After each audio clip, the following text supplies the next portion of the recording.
On a bright, sunny morning, a little rabbit named Benny was happily playing in the forest. Suddenly, he heard a tiny bird crying. The little bird had fallen from its nest and couldn't fly back home. Many big animals walked by, but no one stopped to help.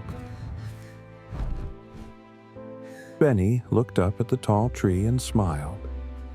"I may be small, but I can still help," he thought. He quickly gathered soft leaves and small branches.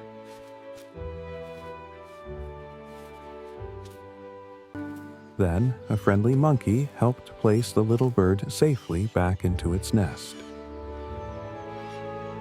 The baby bird chirped with joy.